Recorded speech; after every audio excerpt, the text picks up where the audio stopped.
I'm Kurt Benkert, and this is Pocket Presence, powered by Sleeper.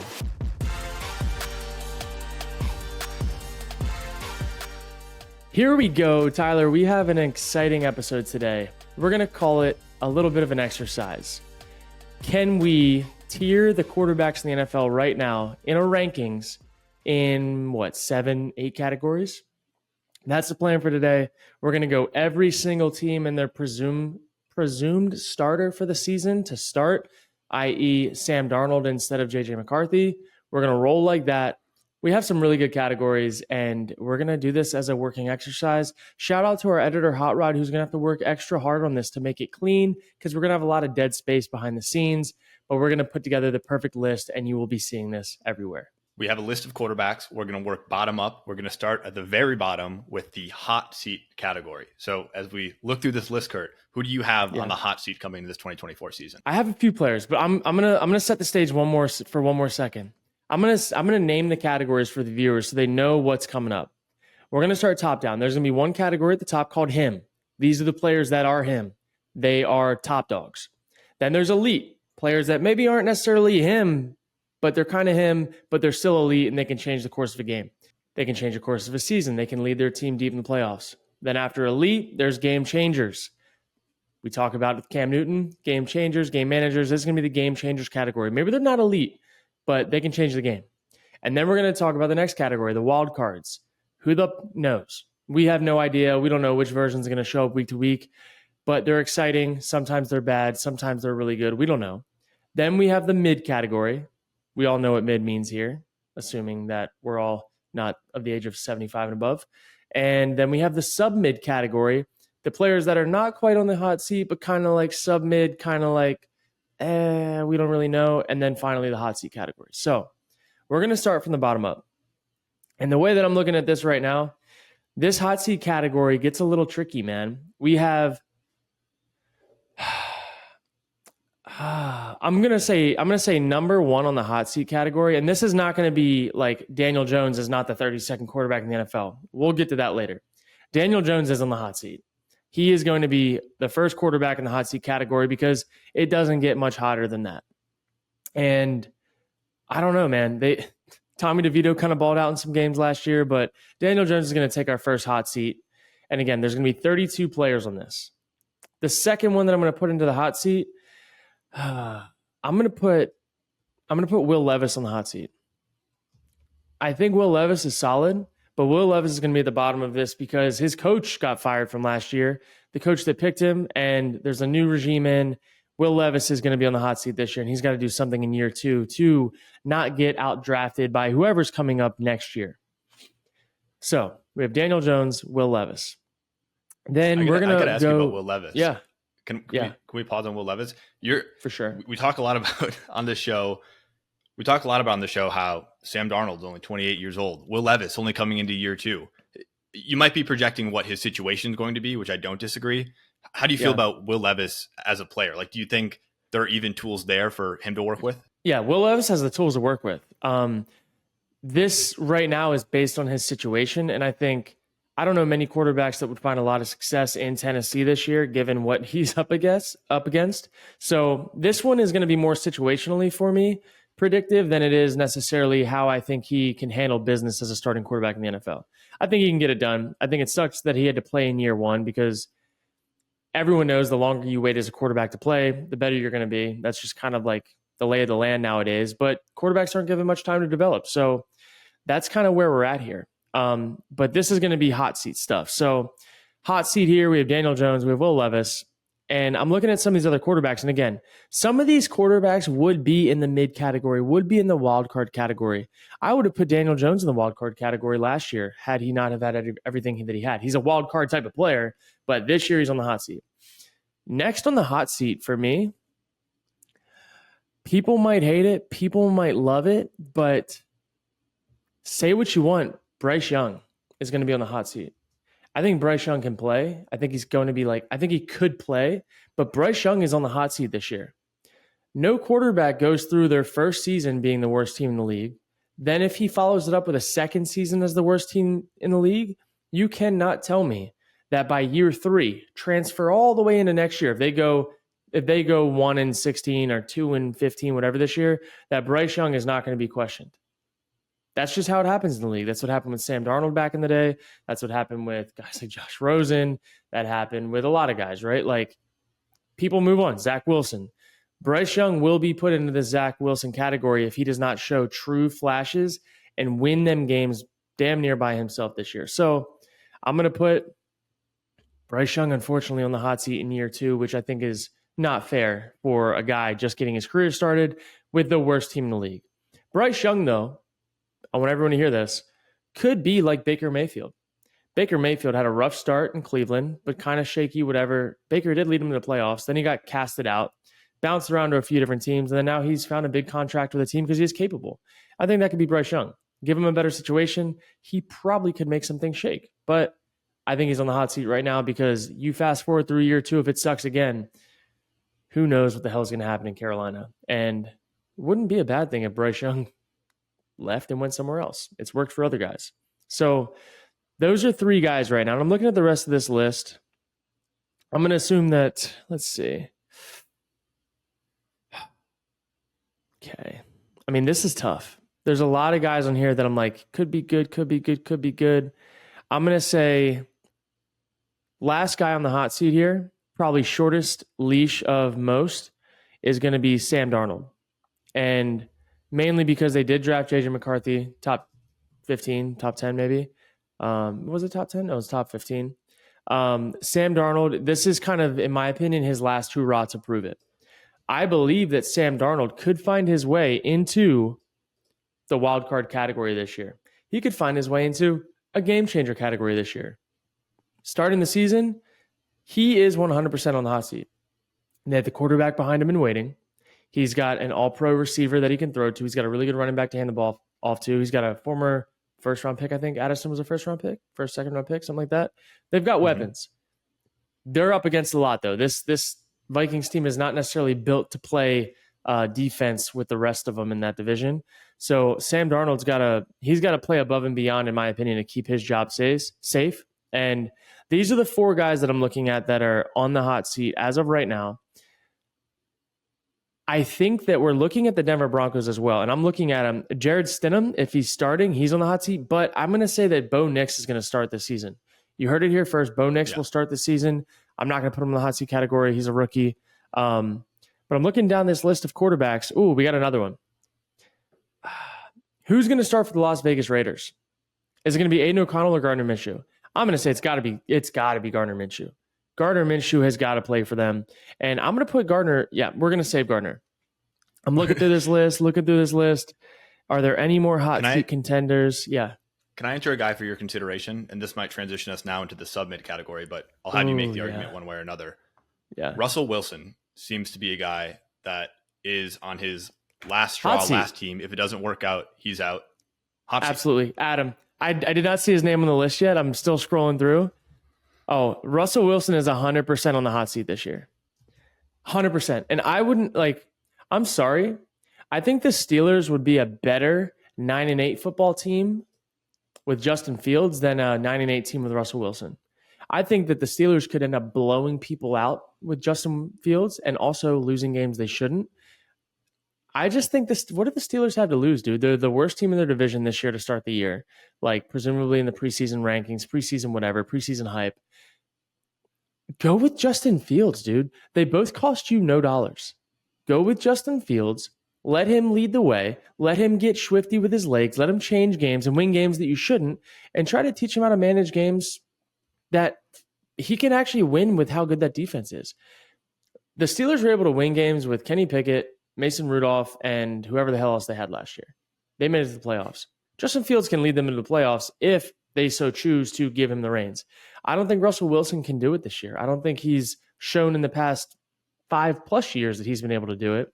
Russell Wilson actually probably has the hottest seat out of a lot of these guys. I'm glad you brought it up. That's why you're part of this. So we got 5 guys on the hot seat. Daniel Jones, Will Levis, Bryce Young, Sam Darnold, Russell Wilson. I want to enter one more name onto this list. And there might be some hate that comes this way. I promise there's no shade. There's no shade with this at all. This might come out of left field, but I want you to look at the Seattle Seahawks and tell me that Geno Smith is not going to be on the hot seat at some point this year. I think Geno Smith is a hot seat quarterback. Geno Smith, when all things looked good, was like solid. He was, I would say, in our wild card category, maybe our mid category. And mid's not necessarily like a degrading thing for us. Mid is just like, you're just kind of there. That's how I've looked at Geno Smith the last few years.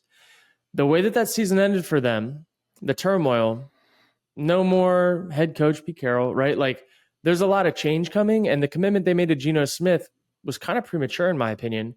And now they got Sam Howell, who I think can sling it with the best of them. I think Sam Howell actually could elevate them higher than Geno Smith can. Sam Howell is a decent quarterback. He can do things with his feet, sling it with his arm. He was leading the NFL in passing last year at some point.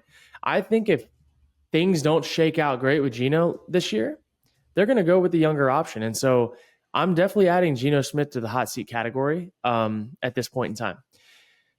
Now, I think hot seat, again, can, you know what? We're going to take away our sub-mid category because I think some of these guys, we're going to, alert, we're taking away the sub-mid category because there's a lot of guys on this hot seat category that I think would classify as the sub-mid category, but hot seat's a little more aggressive. Now, we're going to move right into our mid category. And again, the mid category, this is not, I'm not going to use this as such a negative. You know what? Fuck it. We're cutting the mid category as well. We're doing it. I'm not going to get the hate that I know I'll get on social media. We're going to go from hot seat to wild cards to game changers to elite to him. So for everyone that's been following along so far, we'll say it one more time. Hot seat, wild cards, who knows what you're going to get. Game changers, elite players, and him. That way, everyone else can just be tossed into this hot seat category. So let's go through this, okay? Now we're looking at the wild cards. The wild cards, we can toss a lot of these guys into this. First things first, I'm looking at you, Baker Mayfield. Baker Mayfield is a wild card. He can be a game changer, but I don't necessarily think he's in that category yet. I think he's a wild card. And wild cards are this. They could throw for 3 interceptions in one game. They could throw for 5 touchdowns in one game. Wild cards can play like elite players or game changers, and they can also play like sub-mid hot seat players. Baker Mayfield just signed a big contract for himself. He's got a weak division, but the Atlanta Falcons are on the rise. I think Baker Mayfield is like kind of the perfect wild card quarterback. You don't know what you're going to get week to week, but it's going to be fun. It's going to be exciting, and that's what I'm here for. And now I'm going to go to the next player of Baker Mayfield Light, Gardner Minshew. Gardner Minshew is an absolute wild card. He's not on the hot seat because he has nothing to lose. He lives in a van. He travels in a tour bus, and he goes and he does whatever he wants to do. You can't be on the hot seat if you have nothing to lose. And Gardner Minshew, you are a wild card, and I like watching you play football. So we got Baker Mayfield and Gardner Minshew. Yeah. Do you see any of these wild card? I'm trying to now equate it to success on the field. Do you see a team being able to win a Super Bowl or even make a deep playoff run with a quarterback in the wild card category? Or maybe that's just the wild card category in and of itself is you don't stick in there long. You're either, if you're winning the Super Bowl, you're inherently above the category. If you're not, you're below the category. Maybe that's just what the category is. The wild card category is a very transient category. You are going to start there, and by week 6, week 8, you should be in a different category. Unless you're just doing what guys like Gardner Minshew do every single week and you don't know. Like Gardner Minshew is the perfect wild card quarterback. You have absolutely no clue. He could win a playoff game for you. He could lose a game you should never lose. You have no idea. But I'm excited. I love these wild card guys because I felt like if I was playing, I would have been a wild card guy. Who the hell knows what version of Kurt was going to show up? But he was going to go out slinging and he was going to try to make plays. So that's what I look at this as. Now, this is where it really gets interesting. The wild card category. Throw him in there. You, Anthony Richardson, you are a wild card quarterback. Because if you're on the field, you're kind of freaky. But if you're not on the field, we don't know the next time you're going to see the field. And also the play style is very wild card. Going to sling it downfield. He's going to run a little bit. Like, we don't really know what we're going to get, but it's kind of exciting and it's kind of promising. Now, the next category or the next quarterback that I think we need to add to this list. Give me Oh, I'm not going to say it just yet. Pause. Pause. We missed 2 hot seat quarterbacks that we need to add down to the bottom of the list. 2, I repeat, 2. Hot seat quarterback coming in, Derek Carr. Oh, how did I forget about this? Derek Carr has been on the hot seat in my mind for the past few years. He's even moved on from one hot seat to another, and this seat's getting hotter. And Derek Carr is a wild card quarterback that is now on the hot seat. Derek Carr could have been a game changer, could have been an elite player. Sometimes he looks like that. But he's moved on and transiented from the wild card spot to the hot seat spot. And we don't know what it's going to look like for Derek Carr this year, but I'd imagine he's got to get it right or it's going to be no bueno. And then the other one that I saw on this list, as I was scrolling back through, the last hot seat quarterback was Jacoby Brissett. And I actually think that Jacoby Brissett's a game manager, but I don't even want to give that to him because he's going to be on such a short leash as well because there's a quarterback behind him. Like, I don't think that Jacoby Brissett is a bad quarterback. I don't think he's sporadic like a wild card quarterback. You know what you're going to get out of him, but he is on the hot seat this year, mainly because he's in a new situation with a top 3 quarterback behind him. So Jacoby Brissett, you're actually not even in the wild card category if you were not on the hot seat. You'd be a little bit above in the game changer category. But for now, we're going to put you on the hot seat because we know what New England wants. They want the young guy. They want the flashy player. They want some excitement for their shitty season that they're going to have. And you're just not that guy. You're not the exciting player. You're very on-time, accurate, in rhythm. That's Jacoby Brissett. He'd be a really good game manager for a Kyle Shanahan type of system, but he's not going to be in the game manager category because we don't have it. We go straight from wild cards to game changers. So that's where Jacoby Brissett is. He's on the hot seat. And I think now we can get to some more wild cards. All right. So right now in wild card, we have Baker Mayfield, Gardner Minshew, Anthony Richardson. Give me another wild card. I'm going to say Bo Nix is going to be in the wild card category. I think that Bo Nix could be an elite player, to be honest. The way that he processes, the way he throws the ball, the way he changes ball location, I think Bo Nix could be a game changer to start and a potential elite quarterback in this league. He's got a lot of shit to him that I like. Right now, he's a wild card because he's playing with Sean Payton, with presumably the worst roster in the NFL according to Forbes. Not Forbes, but one of those companies, sports companies. I saw it brought up in an interview recently. So Bo Nix, unfortunately, you are in a wild card category, and it's good luck to you. You have to beat out Jared Stidham in training camp, which I believe you should be able to do. And from here, we got to add some more because wild cards are an exciting place to be. Another wild card that I'm looking at right now, people are going to hate this. Give me Jalen Hurts. Give me Jalen Hurts in the wild card category. And he would probably be the highest ranked quarterback in the wild card category for me. But I don't look at Jalen Hurts as the type of player that is an elite quarterback in this league. I don't look at him as like he's probably a game changer. Like by first 6, 7, 8 weeks of the season, he should move from the wild card category to the game changer category, like we're talking about here.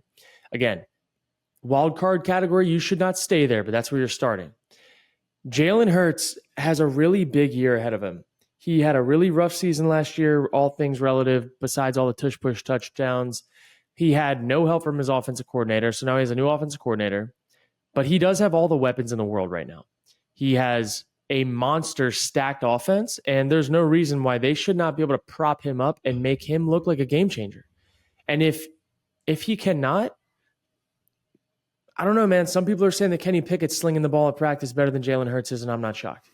That's all I'm saying. Kenny Pickett can't run the tush push like Jalen Hurts, but I am not so gung-ho on the Jalen Hurts train as much as the common folk are. And as of right now, I'm starting him off in my wild card category. And again, these are not like he's not the 5th wild card quarterback. I'd say he's the top dog of these wild card guys. But just know it's a dangerous place to be. It could be great. So that's another wild card. I have another one in here. We're gonna throw in Deshaun Watson in the wild card category, who I think should be an elite player. I don't know what the fuck happened to him. Well, we all know what happened to him. We definitely know what happened to him, allegedly. But Deshaun Watson should, for all intents and purposes, be an elite fucking player in this league, and he's just not right now. And I am willing to put money this year that Deshaun Watson will find his way back into at least the game changer category. I don't think he's going to be a wild card the whole year. I don't think he's going to look like he's never thrown a slant a day in his life. We've seen that a few times last year. I don't think that's the Deshaun that's going to show up this year. So, Deshaun, from me to you, don't let me down. Wild card spot again. Trevor Lawrence. Absolute wild card. Just got absolutely paid, by the way. And when Trevor Lawrence has the ball in his hands, he might be the most interesting man in football besides Josh Allen, because you don't know what's going to happen. He might throw a check down on 3rd and 8 with the clock running out in the middle of the field. He might just do that in the red zone, which I think he's done a few times. He might stop short of the sticks when he's got to have it. He might throw an interception when you're in field goal range, and that's going to seal the game. You don't know what's going to happen with Trevor Lawrence, or he might just stand there and deliver an absolute dime while getting smacked in the face and rip it on a rope 40 yards down the field. That's Trevor Lawrence. That's a wild card.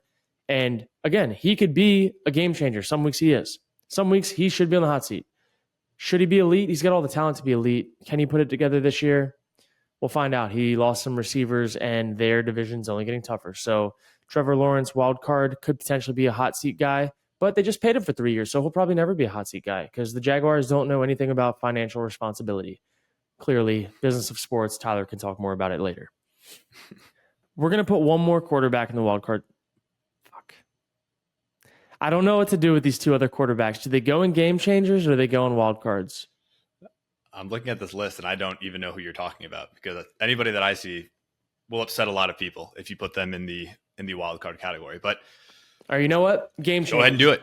If you believe it, go ahead and do it. We're going to give two rookies the chance to be in game changers before wild cards, because they're going to get a full rookie year to figure out, are they game changers? Caleb Williams, I'm looking at you, game changer. I don't even think you need to be a game changer this year. All you have to do is not be a wild card. That's it. If you are a game manager, which you don't have a category for because I don't believe in that, game managers change the game. I don't give a shit what anybody says. Caleb Williams has all of everything around him to be a game changer this year. He's just got to show up and do it and be mentally prepped to do that. Also, Jaden Daniels.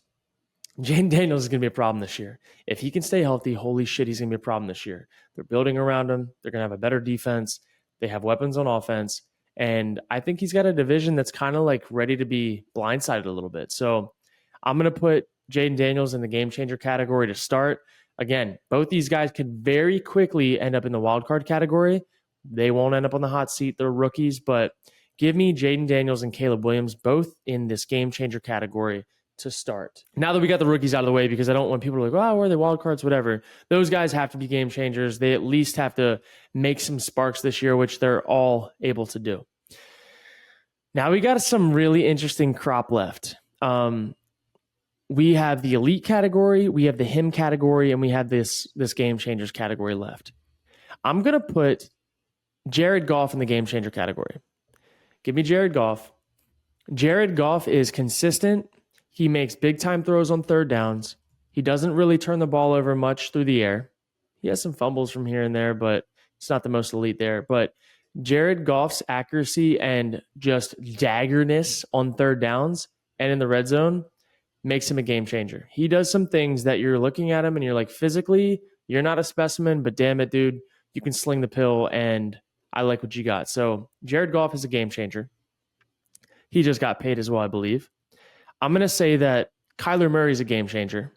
He's in this category. If Kyler Murray didn't end up with the Cardinals, he may have already had a few deep playoff runs at this point in time in his career. But Kyler Murray's he was kind of put on that Bryce Young track, to be honest, where his team has just sucked and there's just been a lot of shit around him, but he has his legs that Bryce Young does not have, so he's been able to bail himself out. Kyler Murray is a game changer, and I think he can be an elite player in this league. After Kyler Murray, I have a few other players. I'm going to put Tua in the game changer category. Tua is not elite, in my opinion. Tua can very well find himself on the wild card portion of this if he does some things that he did in the playoffs last year. But he's a game changer. He does have elite accuracy across the middle of the field. I like the weapons he has. He's able to hide behind them a little bit more. What would Tua look like in Carolina? Probably not like himself. I'm willing to say that. But with the situation that he's in right now, he is changing games. He is putting up a lot of yards, throwing the ball around the yard, and he's getting the balls to his playmakers in space. He's changing games by the way he's able to play point guard, and I like it. I think it's clean. And if you watch Tua on a reverse cam as a righty, it looks even better. This might piss some people off. I'm going to put Kirk Cousins in the game changer category. Kirk Cousins, depending on how this year shakes out, could end up in the elite category. But I think Kirk Cousins is really a game changer. I think he is a distributor. I think he makes big time throws under pressure. He also does some things that, in my opinion, don't make him elite. But I think Kirk Cousins belongs in the game changer category. That's our full game changers category. This is the third tier of quarterbacks in the NFL. We have Jared Goff, Kyler Murray, Tua, Kirk Cousins, and then the potential of Caleb Williams and Jaden Daniels, assuming they show up this year, and B, who we think they can be as rookies. And that's starting today. That is where they are. Now we're going to talk about the elite category. This is the second tier of players in the NFL. This is guys that are top dogs or were once top dogs that are maybe falling back a little bit, but like they had it and maybe they're just aging out. And then it's also guys that are not him yet, but they're playing at an elite level, especially late into the year last year. So this elite category is very transient as well. These guys could be bumped to game changers or they could be bumped up to being in the him category, but we know the him category is reserved for only a handful of people. So elite category. We're going to start with Aaron Rodgers. Aaron Rodgers is an elite quarterback when he's healthy. He may never blow up the stat board, but he's going to be efficient. He's going to drop dimes. He's going to be accurate. He's going to change games. He's going to win games. And he is going to eat you alive with what he knows about the game. And he always gives his team a chance to win when he's on the field. He is elite. Right after him, I'm going to put Matt Stafford. Matt Stafford still got it. We saw that. He led that beaten up, broken down team to a playoff run. And Matt Stafford and Aaron Rodgers have been doing it for a really long time. And it's been a joy to grow up and watch both of them play and then also get to see them firsthand while I was in the NFL. Those two guys are elite. They're above game changers, and they're still hanging on. Aaron, I'm excited to see what he does this year. Big injury to come back from, but still got his right arm. Now, the other elite players. Give me Brock Purdy. Brock Purdy played at such a high level last year that has not been seen in a really, really long time, and it was only year 2 in the NFL. His first full year as a starter. His rookie year, he did not start until halfway through the season, still led them to the NFC Championship game. This year led him to a Super Bowl. And people think that just because the fucking 49ers had a good roster, they were just going to show up in the Super Bowl. Teams with good rosters don't just waltz into the Super Bowl. You got to win games. Brock Purdy led them from multiple fourth quarter come from behind victories, all on his back, all on his legs, to be honest. Guys, we're not just open. Everyone says Shanahan's scheme, guys are always open. People were fucking gloved all playoffs. Brock had to go make plays that another quarterback that they had in the past that wasn't able to use his legs was not going to be able to do. So I don't want to hear any of it. Brock Purdy is an elite quarterback, and he belongs in that category. Now, we're winding down on this list right now. I'm going to put Dak Prescott in this elite category right next to Brock Purdy. And I know Dak did not show up in the playoffs last year. He had a rough outing, but I also think his play calling in the playoffs was abysmal. Running triple slants into an extra zone defender, throwing a pick six, it's just ugly. You had nowhere to go with the ball. I remember that play. I hate that concept. That's why it's burned in my brain. Shitty call. You just trusted it. Pick six. It sucks. I think that Dak could have been helped by better play calling in that game against the Packers. And I still think that Dak played at such an elite level. And last year was the first year we really got to see him play quarterback the way that West Coast Aaron Rodgers timing, decision-making accuracy is played. And he rose to the occasion and he made some plays and he's got a stud receiver that he's feeding to. I think Dak is in this elite category above some of those other guys. Just doesn't ever show up in the playoffs, but I don't think it's all him. Now, we got a few players left. I'm going to put Jordan Love in this elite category. Jordan Love played the quarterback position in the last 6 to 7, 8 weeks of the season last year better than damn near anybody in the NFL. All up until that last interception that sealed the game against the 49ers. That was more of a desperation than anything. Jordan Love, time and time again, delivered on zero blitz, 4th down, 3rd down, red zone, everything. And he fed everybody. He didn't just have one receiver that he could rely on. He spread the ball around. He was accurate. He was changing protections, mixing up the concepts. Jordan played quarterback at an elite level last year in the last stretch of the season, and I'm excited to see if he can keep it up leading into the early part of this year, and if the Green Bay Packers still have the hunger that it seemed they had late in the season last year. That's my elite category right now. We have a few more players left, and I'm going to put one more player in this category because I just need to see more. I need to see more out of him, and I need to see how he's going to navigate this season in his new situation without some of the guys that he's had. Justin Herbert. Justin Herbert's an elite quarterback. I think Justin Herbert could be him. I think Justin Herbert could be the best quarterback in the NFL. But we may never know because he is seemingly being handed a very similar situation to Phillip Rivers, where you're going to throw for a lot of yards every year. You're not going to win any playoff games, barely. And you're just going to have 20 years of a lot of yards. And it's unfortunate, but we might never know what Justin Herbert truly is because of the situation he's in. And he does have hope in Harbaugh being there. I don't believe that the public's narrative of Justin Herbert just handing the ball off 30 times a game is going to happen. Harbaugh did not go there to recreate Michigan. That's not what he went there to do. You can't recreate Michigan and win football games in the NFL consistently, especially with the roster that they have. You're going to have to throw the ball around. You're going to have to beat the Chiefs by throwing the ball around. And I think that we're going to find out. But Justin Herbert is an elite player. He could be him. If he doesn't have a great year, though, we might not see him in this category long. He is the biggest question mark, in my opinion. And it doesn't just all ride on him. There's a lot going on with that. Now we're going to put the him category together. In this category, we are going to put this him category in order from 1 through 5. There are 5 players in this category that I think, depending on who shows up, we're going to see these guys time and time and time again throughout their careers. And we're going to start with number 1, Patrick Mahomes. Why is he him? Because he's a winner. Patrick Mahomes is not the most talented guy in this him category. He can't throw the ball the farthest. He's not the fastest. He's not the most agile. He is a winner.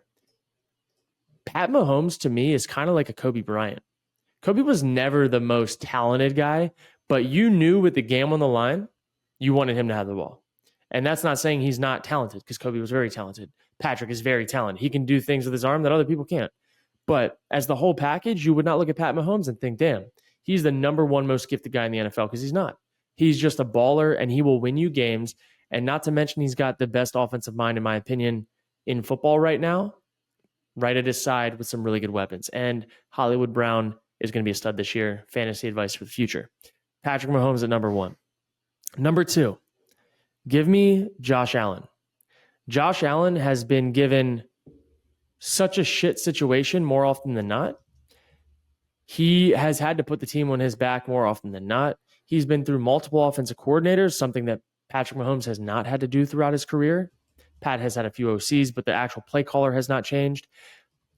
There's part of me that thinks if Josh Allen was taken and put into the same situation that Patrick Mahomes was put into, who could Josh Allen really be?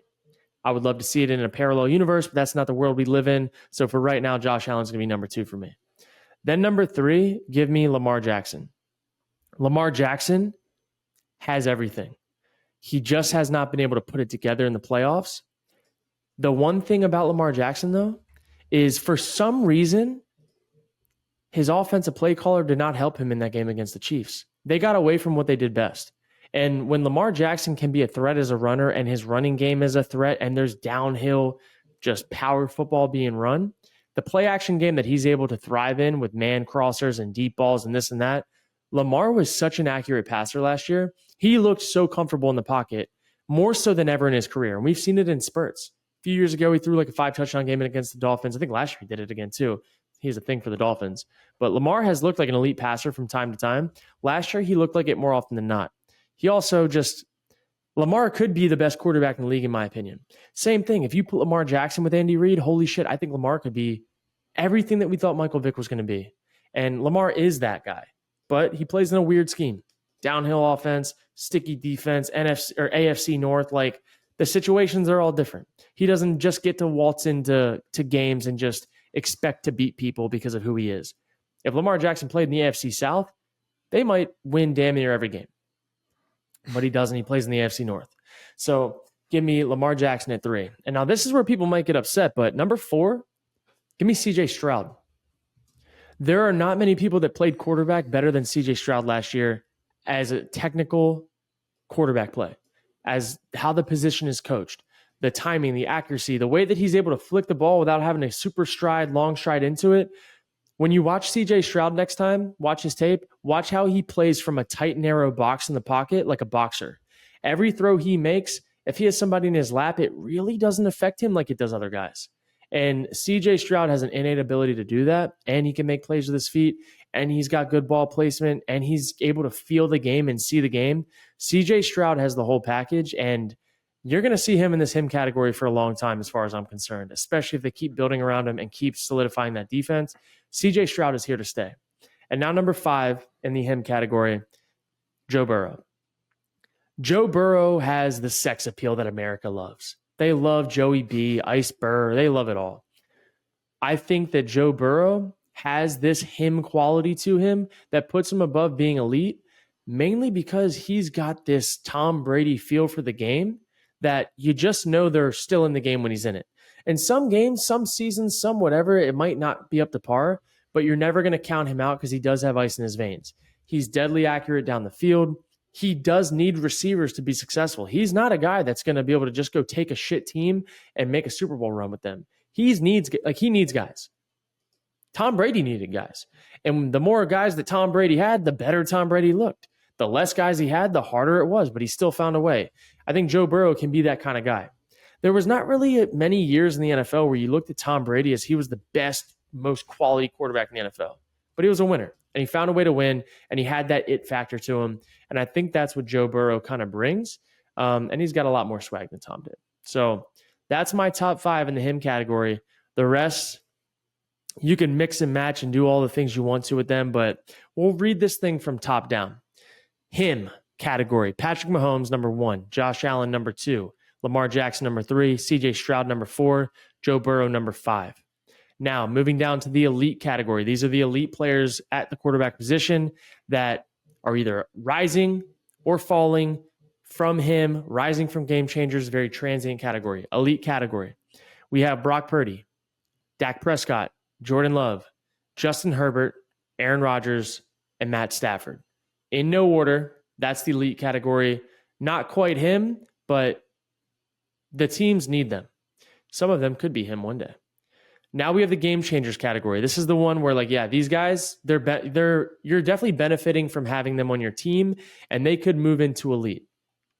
Kirk Cousins, Kyler Murray, Tua, Jared Goff, and then we have 2 rookies that I think could be special, Caleb Williams and Jaden Daniels.